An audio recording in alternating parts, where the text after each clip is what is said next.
কখনো বিদ্যালয়ের gate, railway station, আবার কখনো মসজিদের এলইডিতে ভেসে উঠছে আওয়ামী লীগ আবার ফিরবে, সেটাও আবার ভয়ঙ্কর রূপে। বাংলা সংবাদে সবাইকে স্বাগত জানাচ্ছি, আমি চিন্তিয়া হক।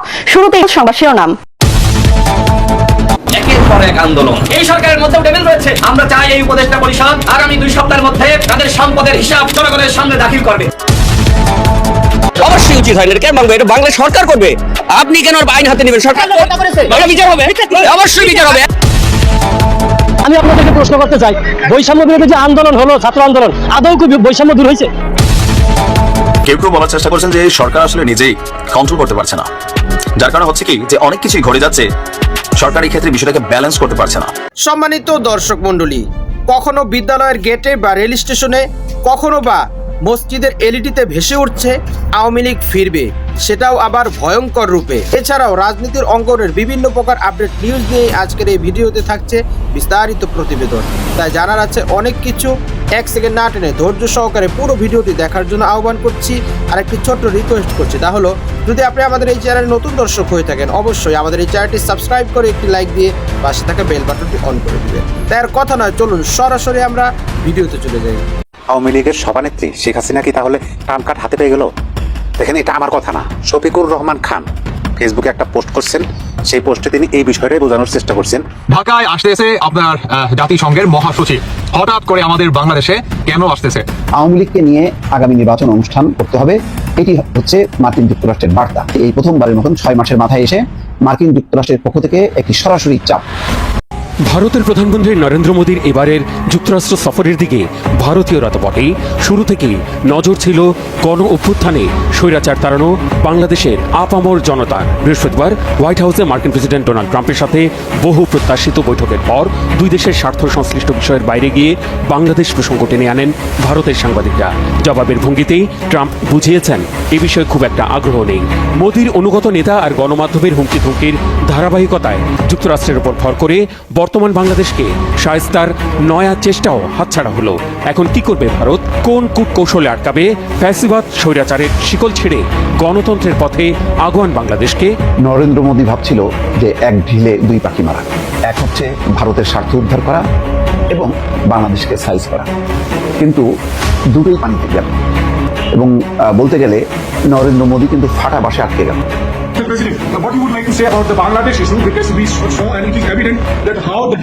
ইলন মাস্কের সঙ্গে কথা বলছিলেন, তখন পাশেই ছিলেন ডোনাল্ড ট্রাম্প। খুবই সিগনিফিকেন্ট, যেখানে বলা হচ্ছিল যে কোনো মুহূর্তে ডক্টর ইউনূসকে জবাই করবেন ডোনাল্ড ট্রাম্প, যেহেতু নরেন্দ্র মোদী যাচ্ছে এবং বাংলাদেশ প্রসঙ্গ তুলবেন এবং কেল্লাফাতে ইউনূসের। এমন একটা সময় সুখবর আসলো। বহু ভরসার চাতকের মতো আওয়ামী লীগের অনেকেই তাকিয়েছিলেন মার্কিন প্রেসিডেন্ট ডোনাল্ড ট্রাম্প ও ভারতের প্রধানমন্ত্রী নরেন্দ্র মোদীর বৈঠকের দিকে। ভেবেছিলেন সমসাময়িক বাংলাদেশ বিষয়ে কোনো উলট পালট ঘোষণা। এখনো সেই নিবন্ধন ফিরে পাওয়ার জন্য আমাদেরকে আদালতে লড়াই করতে হচ্ছে। এটি বাংলাদেশের জন্য লজ্জার বিষয়। হাসিনা আমলে বাংলাদেশ জামায়াত ইসলামীর কেন্দ্রীয় কার্যালয় থেকে শুরু করে দেশের সবকটি কার্যালয় সিলগালা করে রাখা হয়েছিল। জামায়াত একমাত্র দল যে দলে নিবন্ধন কেড়ে নেওয়া হয়েছিল। ফ্যাসিবাদ আপাতত বিদায় নিয়েছে, কিন্তু জামায়াত নিবন্ধনটা এখনো ফিরে পায়নি। বিষয়টিকে জামায়াত গভীর ষড়যন্ত্র হিসেবে দেখছে, বাংলাদেশের রাজনীতি থেকে তাদের মাইনাস করার চেষ্টাও মনে করছে। সব মিলে জামায়াতের সাথে আসলে কি ঘটছে? হাসিনার মতো ডক্টর ইউনূসও কেন তাদের নিবন্ধন আটকে রেখেছে? বিস্তারিত থাকছে জীবনের কথার এই পর্বে। জামায়াত ইসলামী দলটি বাংলাদেশের রাজনীতিতে একটি আলোচিত সমালোচিত দল। কোন রাজনৈতিক দল দেশের স্বাধীনতার পক্ষে কাজ না করেও পরবর্তীতে সে দেশের রাজনীতিতে টিকে থাকার উদাহরণ বেশ বিরল ঘটনা হলেও এই দলটির জন্য তা কিছুটা ব্যতিক্রম। এই দলটি 1971 সালে বাংলাদেশের স্বাধীনতার পক্ষে প্রকাশ্যে অবস্থান না নিলেও স্বাধীন বাংলাদেশের রাজনীতিতে তাদের প্রতিষ্ঠিত হতে খুব বেশি সময় লাগেনি। এর পেছনে নিশ্চয়ই যৌক্তিক কোনো কারণ রয়েছে। কারণ মুজিবরা লোক দেখানো স্বাধীনতা চাইলেও তলে তলে তারাও তো স্বাধীনতা চায়নি, চেয়েছিল ক্ষমতা। ছাত্র জনতার উপর গুলিবর্ষণ ও গণহত্যা চালানোর জন্য শেখ হাসিনার নির্দেশ তার টেলিফোন কথোপকথন রেকর্ডে পাওয়া গেছে। 16 জুলাই থেকে 4 আগস্ট রাত পর্যন্ত তার অনেকগুলো কল রেকর্ড উদ্ধার করা হয়েছে। আপনারাও এই অন্যায়ের প্রতিবাদ করবেন, প্রতিরোধ গড়ে তুলবেন। বাংলাদেশকে এভাবে ধ্বংস হতে দেবেন না। আমি আছি আপনাদের পাশে। 5ই আগস্ট শেখ হাসিনা এই যে তিনি হেলিকপ্টারে করে চলে গেলেন, আসলে কি এভাবে চলে যেতে চাইছেন নাকি পেছনে অন্য কোনো প্ল্যান ছিল? যদি প্ল্যান থাকে সেটা কেন ভেস্তে গেল? নানান ধরনের অনুসন্ধান করছে জাতিসংঘের যে তদন্তকারী দলটা আছে তারা। আর এই বিশাল তদন্তের পর তারা সেই 5ই আগস্ট শেখ হাসিনা সরকারের একটি প্ল্যান ছিল সেটার আরেকটা প্রতিবেদন তারা দিয়েছে। সেই প্রতিবেদনটিতে বলা হয়েছে মার্চ টু ঢাকা। ছাত্রদের যে কর্মসূচি ছিল সেইটাকে ঠেকাতে তৎকালীন সময় শেখ হাসিনা 4ই আগস্ট মানে এর আগের দিন 2 দফায় উচ্চ পর্যায়ের বৈঠক করেছিলেন। 5ই আগস্টের পর আওয়ামী লীগ সমর্থিত গণমাধ্যমগুলোর উপর হামলা করা হয়। তারা বলেছে সংখ্যালঘুদের উপর হামলা করা হয়েছে, পাহাড়িদের উপর হামলা করা হয়েছে। তারা তো কোনো কিছু রাগডাক করেনি, কিন্তু গণহত্যার এই যে ঘটনাগুলো সেগুলি কিভাবে সংঘটিত হলো? এগুলি পুলিশ, থানা পুলিশ নিজে নিজে করেছে? না, শেখ হাসিনার নির্দেশেই হয়েছে এবং তার অন্যতম সহযোগী হচ্ছে আসাদুজ্জামান কামাল। 2024 সালের 5 আগস্ট বৈষম্য বিরোধী ছাত্র আন্দোলনের ডাকা মার্চ টু ঢাকা কর্মসূচি ঠেকাতে তৎকালীন প্রধানমন্ত্রী শেখ হাসিনার নেতৃত্বে আগের দিন তথা 4 আগস্ট 2 দফায় উচ্চ পর্যায়ের বৈঠক হয়। বৈঠকে এই কর্মসূচি মোকাবেলার পরিকল্পনা হয়। পুলিশের এক কর্মকর্তা বলেছেন, সেদিন 5 আগস্ট সকাল থেকেই সেনাবাহিনী জানত শেখ হাসিনার পতন হয়ে গেছে, কিন্তু পুলিশ জানত না। তাই পুলিশ তখনও সরকারকে রক্ষা করতে সর্বাত্মকভাবে মাঠে ছিল। জাতিসংঘ। সম্মানিত দর্শক মণ্ডলী, কখনো বিদ্যালয়ের গেটে বা রেল স্টেশনে, কখনো বা মসজিদের এলইডিতে ভেসে উঠছে আওয়ামী লীগ ফিরবে, তবে সেটাও আবার ভয়ঙ্কর রূপে। কি আশ্চর্যজনক কথা! যে সরকার দীর্ঘ 16টা বছর মানুষের উপর অবিচার, নির্যাতন, জুলুম, দুর্নীতি করে একটি ফ্যাসিবাদের রাজত্ব কায়েম করেছিল, যে সরকারকে জনগণ গণ অভ্যুত্থানের মাধ্যমে পদত্যাগ করতে বাধ্য করেছে এবং যে সরকার জনগণের ভয়ে পালিয়ে গিয়েছে, সে আবার দিল্লিতে বসে এই কথা ভাবছে যে ভয়ঙ্কর রূপে ফিরে আসবে এবং তার সমস্ত হিসাব নিকাশ বুঝিয়ে এসে নিবে।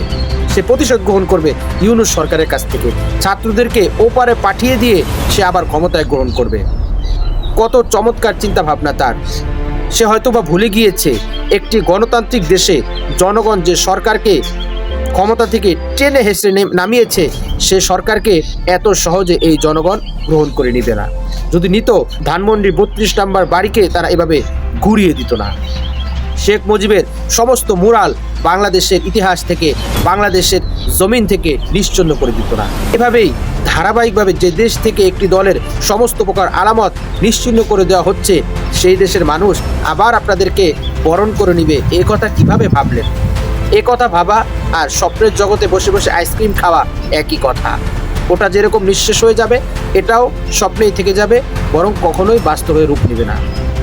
অপরদিকে অন্তর্বর্তীকালীন সরকারের নানা প্রকার কর্মকাণ্ডকে ঘিরে রাজনৈতিক অঙ্গনে আলোচনা সমালোচনার ঝড় সৃষ্টি হয়েছে, যেখানে একজন রিকশাওয়ালা থেকে নিয়ে একজন ধনী ব্যক্তিও ছাড় দেননি। সকলেই বিভিন্ন প্রকার সরকারি কর্মকাণ্ড নিন্দাবাদ জানিয়েছেন এবং অনন্ত বিলম্বে নির্বাচনের জন্য সকলে আহ্বান করছেন। তাদের দাবি হচ্ছে, যদি নির্বাচন দেওয়া হয়, একটি গণতান্ত্রিক সরকার যদি বসে, তাহলে হয়তোবা বাংলাদেশের স্থিতিশীল পরিবেশ পুনরায় ফিরে আসবে। কিন্তু আমার কথা হলো, যে দেশটা দীর্ঘ 16টা বছর যে দেশে দুর্নীতির স্বর্গরাজ্যে পরিণত হয়েছিল, প্রতিটা সেক্টরে যেভাবে দুর্নীতিবাজ লোকদেরকে বসানো হয়েছে, যেভাবে দুর্নীতি করতে মানুষদেরকে শেখানো হয়েছে এবং মানুষ সেই শিক্ষা গ্রহণ করে যাদের রক্ত মাংসে দুর্নীতি ঢুকে পড়েছে, এতটা কি সহজ হবে সংস্কার ছাড়াই পুনরায় নির্বাচন করা আর সেই লোকেরা দুর্নীতি থেকে মুক্ত হয়ে স্বাধীনভাবে একদম নিরেট মনে, নিঃস্বার্থ মনে তারা কাজ করে যাবে? কখনোই না। যখনই সরকার আসবে, তখন সরকারকে তারা পড়িয়ে তারা সেই দুর্নীতির পুনরাবৃত্তি আবার ঘটানোর চেষ্টা করবে। সম্মানিত দর্শক মণ্ডলী, আজকের এই ভিডিও সম্পর্কে আপনার কি মতামত? অবশ্যই আপনার সেই মূল্যবান মতটি আমাদের কমেন্টস বক্সে জানাবেন। আর আজকের এই ভিডিওটি যদি আপনার ভালো লেগে থাকে, অবশ্যই ভিডিওটিতে লাইক দিয়ে শেয়ার করে দিবেন। আজ এই পর্যন্তই। সকলেই ভালো থাকবেন, সুস্থ থাকবেন, নিরাপদ থাকবেন, এই আশা ব্যক্ত করে আজকের ভিডিও এখানেই শেষ করছি। আমিন ওয়া আখিরু দাওয়ানা আলহামদুলিল্লাহি রাব্বিল আলামিন। ওয়াসসালামু আলাইকুম ওয়া রাহমাতুল্লাহি ওয়া বারাকাতুহু।